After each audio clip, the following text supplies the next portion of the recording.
All right, ladies and gentlemen, and boys and girls, we are back with Back. our week 3 college football pick and show.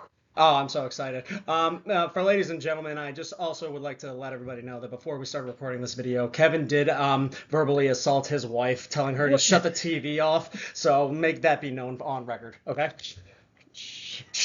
No, that's a lie. That is a lie. That is a joke. No, we're not getting people canceled over It's a this TV joke, not a show. lie. All Oh. right. Anyway, so let's see. I got some notes here. We received feedback that our videos are too long. We should do individual videos and then upload them one at a time. Um, However, it's hard enough for us to upload one video, let alone 5 or 6. So Look, this is a hobby. We have day jobs, people. All right. If you keep spreading the word about the video, then maybe we can get big enough that we can be picky like that. For now, you get what you get. And we're going to add timestamps in. So That's right. going to help the viewers. All right. Then let's see. I hear for any new viewers or subscribers out there, why don't you throw your favorite college football team in the comments, Yes. and we will cover their game in next week's video. Yeah, no, and we want to try to hit some new teams. I think we're starting to get to the point where with the top 25, and because we're getting into week 3, all of the contenders are really poking their heads out of the tunnel. So I want to get deeper with it, the farther we get into the season, really analyze some of the teams that might not get the limelight as well. So yeah, throw that in the chat or the comments, whatever we want to call it, and we'll get to you guys. All right. Everybody, so for those of you who did not see our recap video that we posted on Sunday, we both bounced back from week 1, definitely. Right now I'm at 11-10, and I can comfortably say that this is probably the first time and only time that I will ever say that I am positive on gambling. Kev is working his way up. I think that Kev was going at it with a shotgun approach. Kev, you got anything to say about that? Well, yeah, I've sort of honed in my analysis this week. I'll be picking less over-unders and throwing in a couple money lines. I will say, come next week at this time, Tyler and I's records will not be synced up because we have a lot of different picks this week. Yeah. So either Tyler's going back on the negative side or I'm going way, way, way down in the hole. So you folks can't see it, but right now we're doing the lineup. Fisticuffs, US, you dude, no, what? No, he actually just hit me. All right, so our first game that we'll be picking is number 12 Clemson Tigers, 1-1, traveling to the undefeated Georgia Tech Yellow Jackets, going to take on the Ramblin' Wreck. It'll be a noon kickoff game. Clemson looking to bounce back after they lost to LSU week 1, and then they had a rough go of it. Wow, against Troy. Troy, they were down by I think 2 scores, the rain delay. But what I will say, they did rally. They found a way to win. We'll see. It'll be very imperative on them to continue that momentum into this week, what little momentum they have. And the one thing that we got to keep in note here, Kev, injuries on both sides of the ball, right? Haynes King actually did not play against Gardner Webb. He had a lower body injury, I think, all week. We've had Mr. Coach Brent, what's the last name? Key. Brent Key, thank you very much, saying that he's good, he's at practice, so we will see. But we also have Clemson's star wide receiver, Antonio Williams, has been injured and missed the last 1.5 games with a hamstring injury. So, it's definitely some question marks as far as health goes for each of these guys going into it.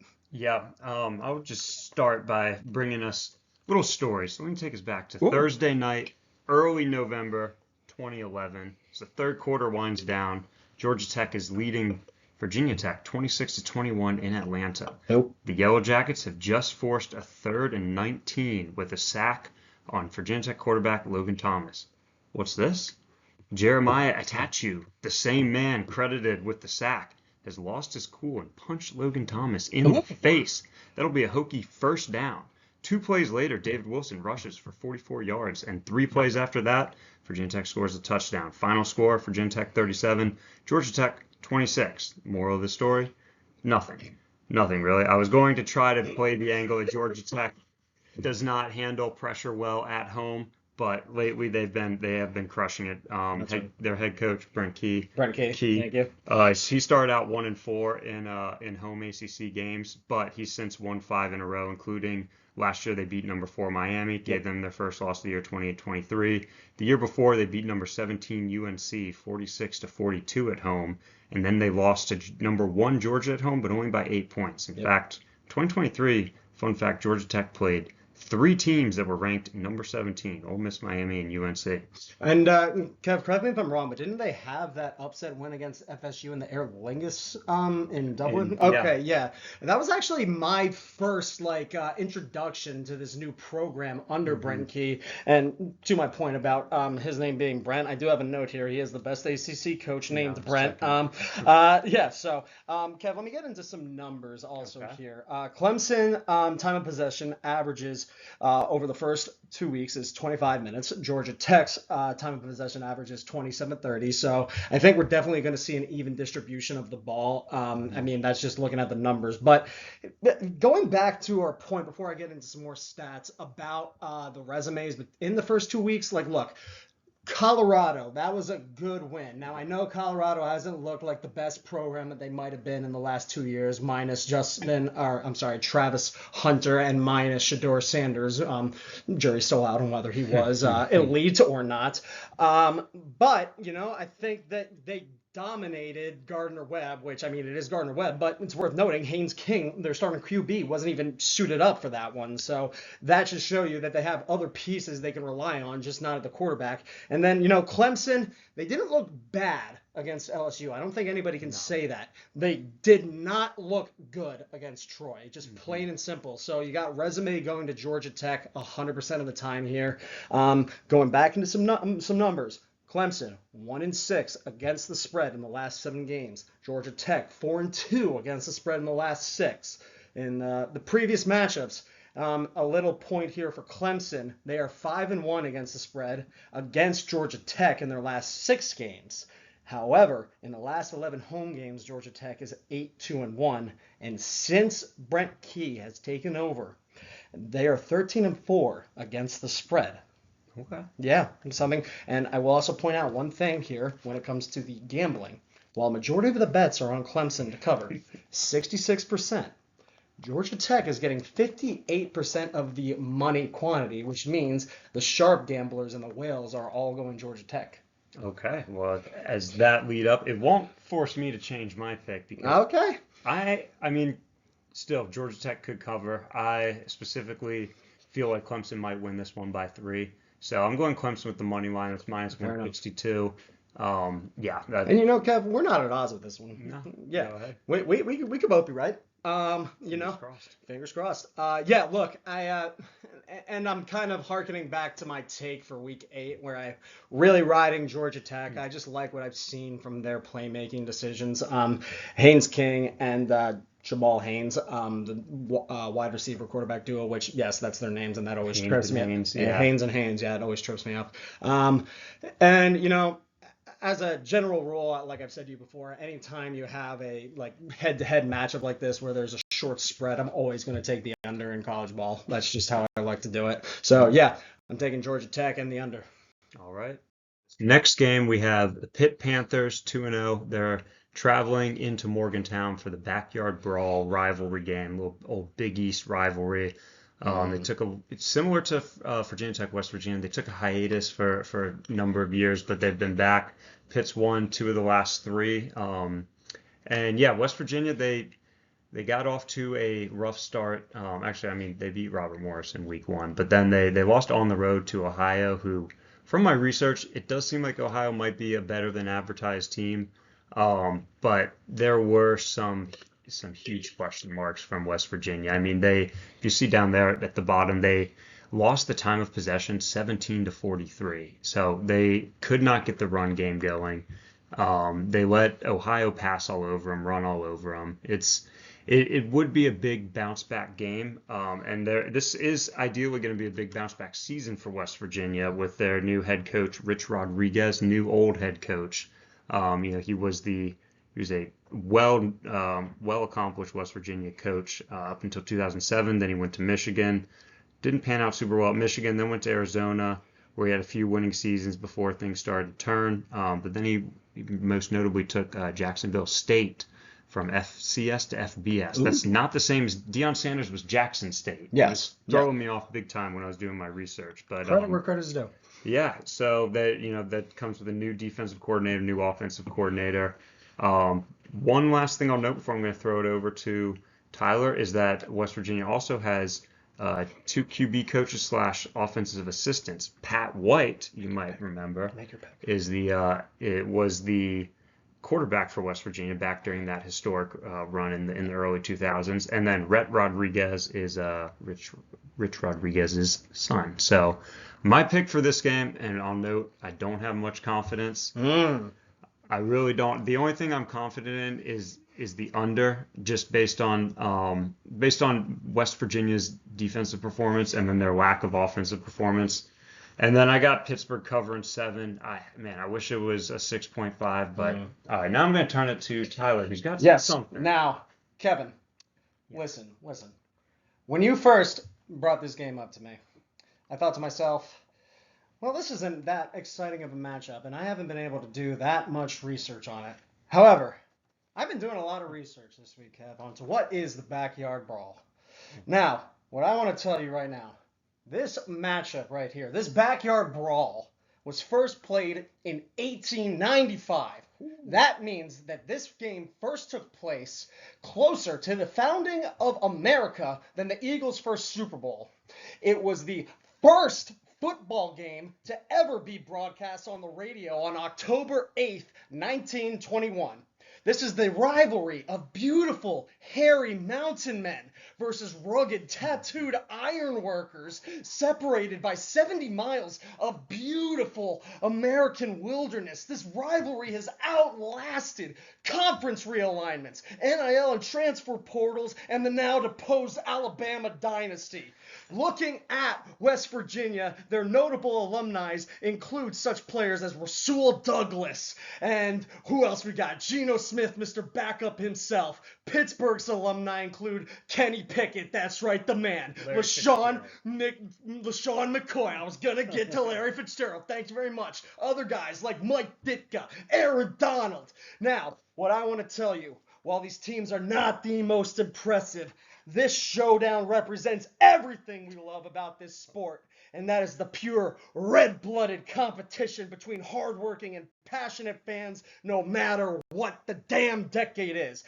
Give me the over, and give me the chaos, and I'm taking West Virginia because I want this to be a tough game, battled out till the very end. Let's go! All right. And I've just changed Tyler's pants after that one. That was a beautiful oratory performance. Home. I've been practicing that in the mirror at least 3 times today.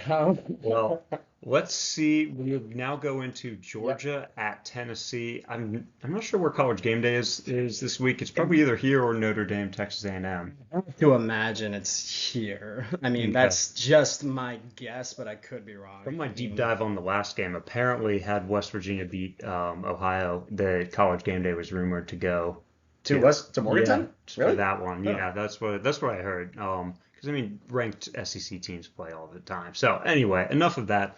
This game will be kicking off 3:30 p.m.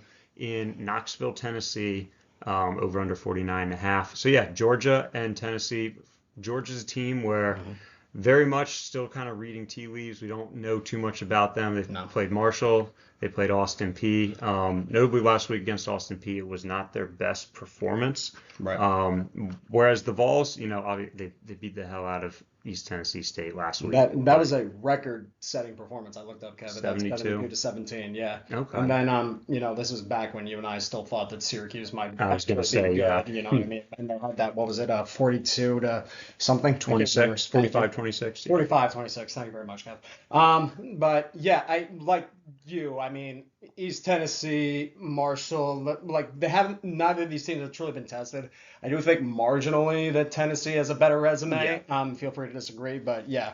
Care if I get into some goats here? Yeah. Okay. Tennessee offense. They are currently rocking 605 yards per game. Georgia, 454 yards per game. Georgia, 1-5 against the spread in the last 6 games. Tennessee, 4-1 against the spread. I will note one thing. Georgia, incredibly more disciplined than Tennessee right now. Georgia has 19.5 penalty yards per game, and Tennessee is rocking 55. Yeah, you saw that too? Yeah. Did you? Yeah, I don't know if Josh Heupel's just running a merry band of misfits out over there in Knoxville, but yeah, it seems like they're way down the list of the power ranked teams, so I'm shocked to see that. Why don't you take some? Okay, I got some more stats to hit people with. So one thing, and you'll see here on the slide that Georgia's defense has not really been. I mean, they've done a good job shutting down yardage wise, but they've only generated 2 sacks, one per game, and one interception, no other takeaways. So they're averaging 1 sack and half of a turnover generated against Marshall and Austin Peay. Right. I think in a game like in a hostile environment like Tennessee, you do need to shut up the crowd every once in a while. You do. And if you Big can't, time. if their offense is just rolling on you, it's going to be hard.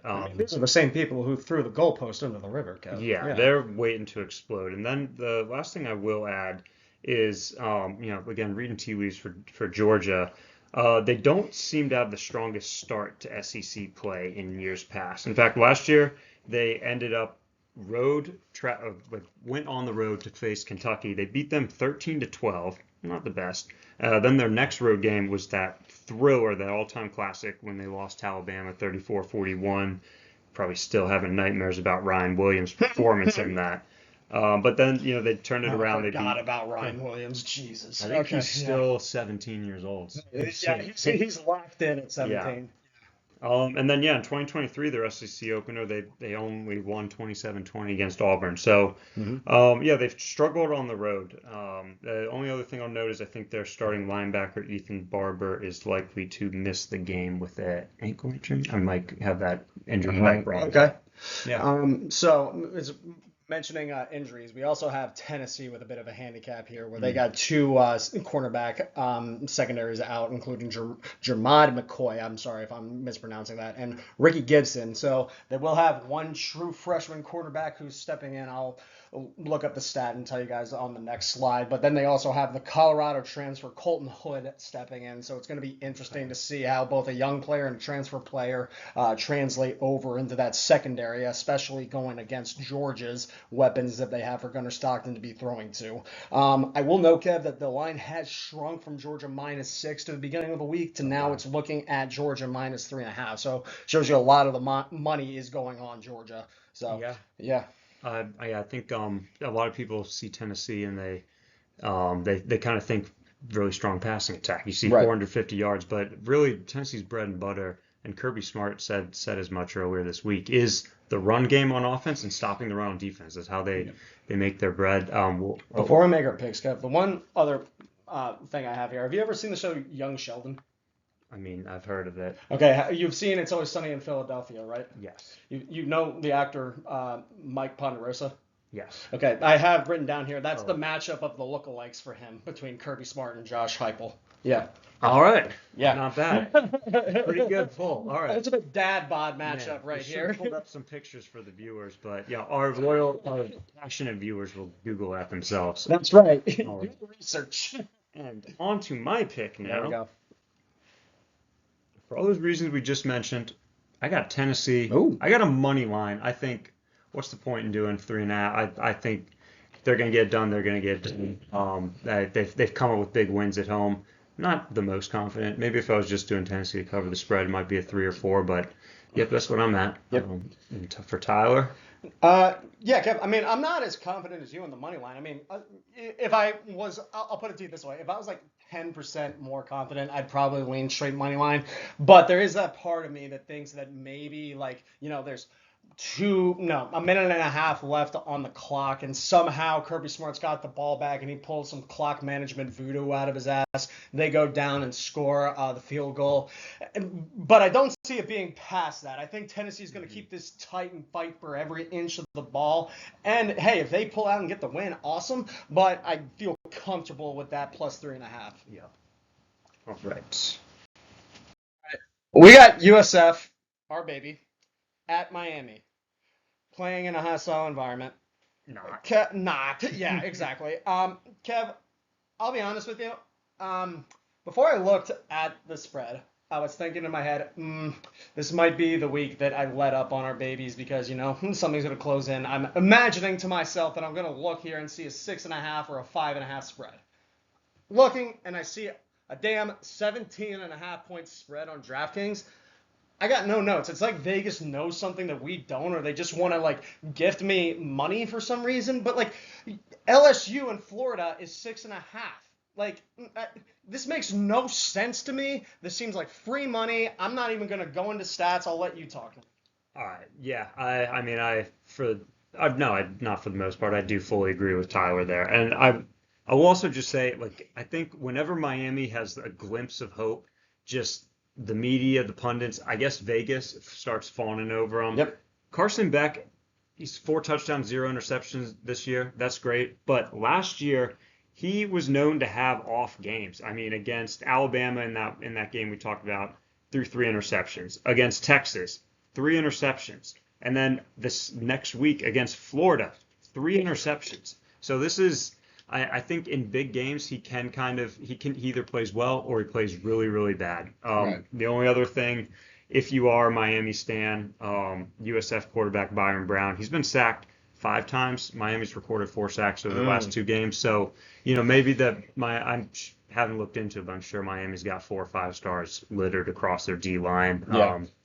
And Kev, I guess one thing I will note, I mean, this isn't, I'm not making this statement one way or the other for how I'm going to go with the spread, but for USF to potentially win this game, the one player that they do need to shut down is Malachi Tony. I don't know, well, if you watched it was against their first game against Clemson. He was the number 4 star recruit who had 82 yards, 6 receptions, and a touchdown. That kid can go down deep, so they're probably going to have to really be dynamic with their secondary play calling with how they deal with him on the back end. Mm-hmm. If they can shut him down, I'm even looking at USF money line if I'm being a bold man. I mean, yeah, I don't have the odds for them on money line, but I imagine it's probably 5. It's plus pretty 500. Yeah, freaking high. 5-1 money. Also, do you mean Notre Dame, not Clemson? My bad. Yep. All right, we'll get to Tyler's pick first because I got him out of order. Oh yeah, whoops.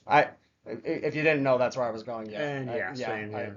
Give Tyler one more vote of confidence than me, but yeah, we got USF covering. Hope to be putting on another cool graphic. I would buy a USF jersey if they win this game. Yeah. Honestly. Yeah. Okay. And on our last pick of this week's slate, we have number 16 and undefeated Texas A&M traveling to Notre Dame, number 8, to play the winless Fighting Irish right now. I mean, Tyler and I were very big on Freeman's team and the Irish as a whole. They did not quite get it done against Miami, but it was a great game though, Kev. It was a good game, and I mean, again, props to Miami, even though we were just downplaying them. We honestly weren't even downplaying Miami. We were downplaying the media. And I think that's what it really Miami's team does deserve credit for this. Let me go back. That was not downplaying Miami as a team. That was downplaying the media's treatment of USF as a team, I think, is what I will say. Kev, Notre Dame's coming off a week 2 bye. What the hell is that about? That makes no sense. I will say, for Notre Dame, big playoff implications with this game. Looking at the rest of their schedule, they got no other currently ranked teams on there. So this is a big one for them. I did have some notes. I went back and watched the Notre Dame versus Miami game. Couple things here.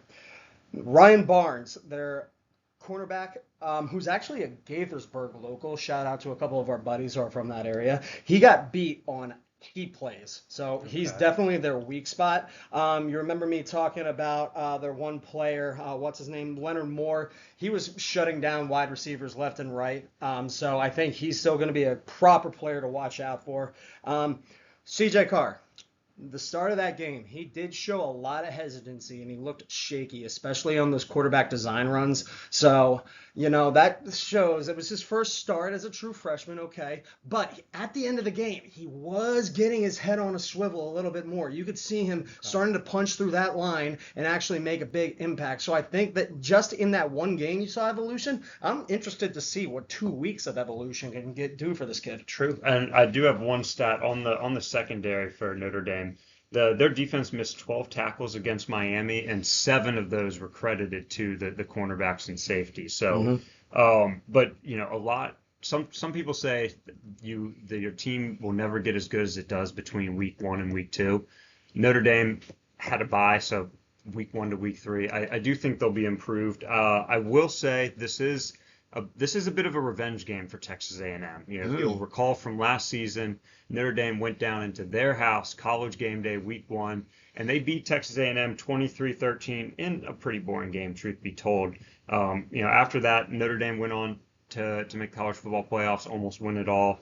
Texas A&M, they won 7 straight after that, but then they lost 4 or 5. So, Kev, let me take a break here. And whoa, I got one more thing you've got one more. Sorry. One more thing to say. Texas A&M, I think revenge. If we've seen anything with Florida State, with Mississippi State when they beat Arizona, revenge has been an effective means of motivating a team this year. So go ahead.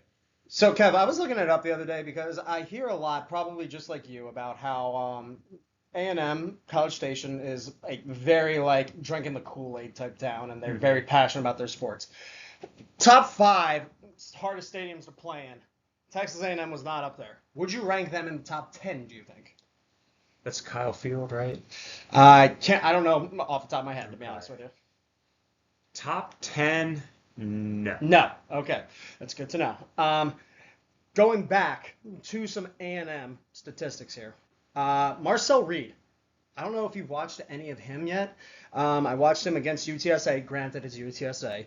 The kid's very mobile. He was on pace for 100 rush yards by the first quarter. So by the end of the first quarter, he had already had 35-plus rushing yards to get in there and punch the ball in. He was battling an injury, I believe, on the second half of UTSA. I'll double-check that. And then also, Cassius Howell, that defensive end senior from Bowling Green, that kid's a unit, man. He can punch through an offensive line like no other. So I think a big key in this game is just going to be how Notre Dame's offensive line can protect C.J. Carr. And as we've seen before, a young freshman getting knocked up by a senior like that can ruin him. So we got to make sure that we're protecting our young quarterback. And then, it's going to be an interesting matchup, definitely.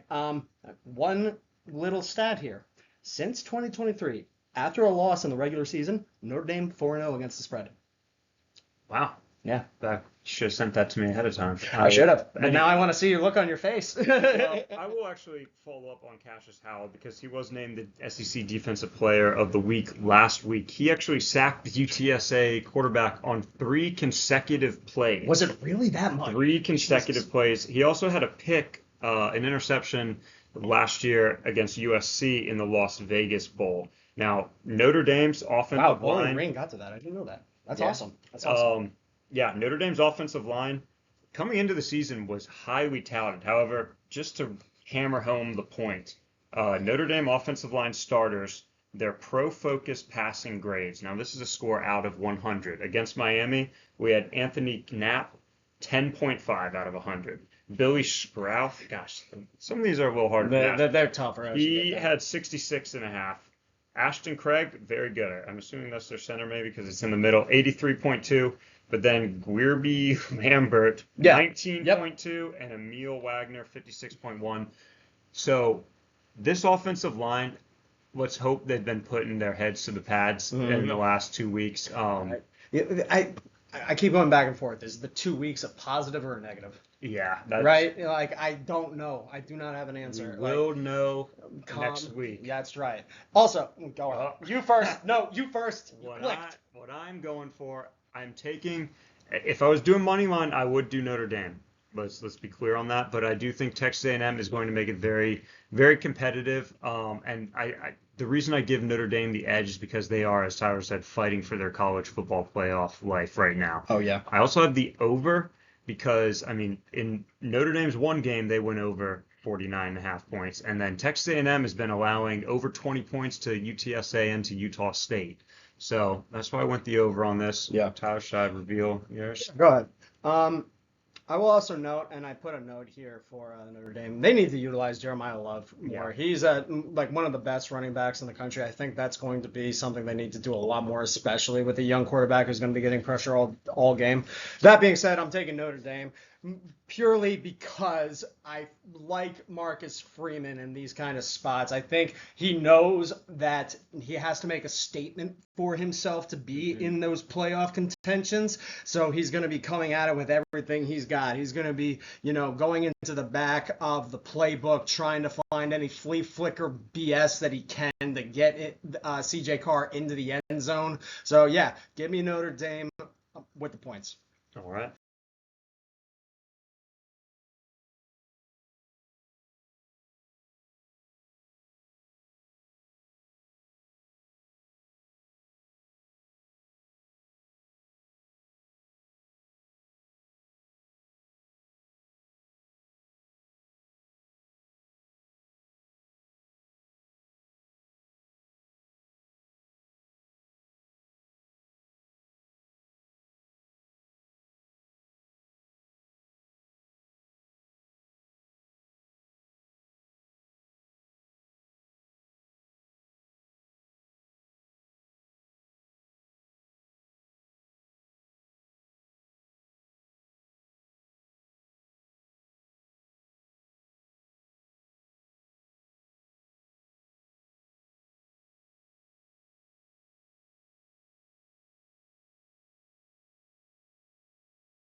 Yeah, excitement level. Not as much as week one, a little bit more than week two. I'd agree with that. Right? Yeah. Okay. I'd say looking at this slate we got here, Pittsburgh, West Virginia is its own thing. Granted, Georgia Tech's not quote unquote ranked. You could make the argument that we're looking at 4 other ranked matchups here. You know what I mean? Agree. Yeah. Georgia Tech's just on the bubble there. I'm very excited to watch these games. Just be doing what I've done every Saturday for the last 4 weeks and plant my ass in my seat and just not move for the whole day. It also spaces out well. We got noon game, 2 3:30 games, 4:30, then 7:30. So Perfect. now we have 2 bonus segments for you all. So familiar segment, we're going to go with our vibe check parlays. If you'll recall, Tyler did hit all 3 of his last week. Miraculously. I did not. We're not going to worry about it. So I'll quickly go through mine real quick. And I think this week I'd focus more on alternate spreads, alternate over-unders, just to give the highest % chance of winning. Yeah. So Purdue, I have them covering at home against USC. USC's largest Big Ten victory last year was 42-20 over Rutgers. That's 22 points. I mean, that would barely cover this alternate spread. And Purdue has a new coaching staff, so I think their team's coming into their own right now, game 3. Arkansas at Ole Miss. I got the alternate over-under. The original over-under is 60.5, so I think you give it 67.5. I think that is sure money to go under. Ole Miss did whoop up on Georgia State, but they only beat UK 30-23. Whereas Kingdom? No, I'm kidding. Sorry. No. Whereas Arkansas, they've beaten Alabama A&M and Arkansas State. Now, while these 2 teams played last year and Ole Miss won 31-63, it was only 27-20 in 2023. So take my word there. Then last of the sure things, we have Stanford covering 12.5 at home against Boston College. Stanford's got a new head coach, Frank Reich. You might recognize that name. He coached the Colts from 2018. Excuse me. What did he do before the Colts, sir? You don't know? What did he do after the Colts? He went 1-10 as the head coach. Okay, but excuse me. What did he? There was a legacy. The man was the offensive coordinator for arguably the biggest comeback Super Bowl narrative of all time. Thank you very much. He was on the Patriots? Okay, we're going to... All right, anyhow, now my bonus pick is Central Michigan covering 31.5 at number 23 Michigan, coming off a loss against Oklahoma. Yep. The reason I'm putting this is because Michigan has not put up 36 points or more, or has not put up more than 36 points to a non-conference foe since 2022. Now, it was December 31st, 2022, but it was still 2022. Those are my picks. Tyler, what do you got? Yeah, first one here, Kev, I took an alternate spread for South Carolina at home against Vandy. And I call this the matchup of Virginia Tech's heartbreaks. Look, I think that Lenore Sellers, if he really wants to be in contention for that Heisman, they had that week 1 beat down of us that was good, and then they had South Carolina State. But this is an SEC win that their probably best chance at the playoffs is getting as far as they possibly can in the SEC. Mm-hmm. And I will say the SEC, I think, is still wide open, personally. So they're going to have to beat down teams like Vandy in order for that to happen. So give me South Carolina. Alabama, team total over 28.5. I mean, Alabama's got to just smack people around to make up for that first week. There's no other way about it. I think, Kalen DeBoer is probably getting, chopped off horse heads in his bed when he wakes up at this point in Tuscaloosa.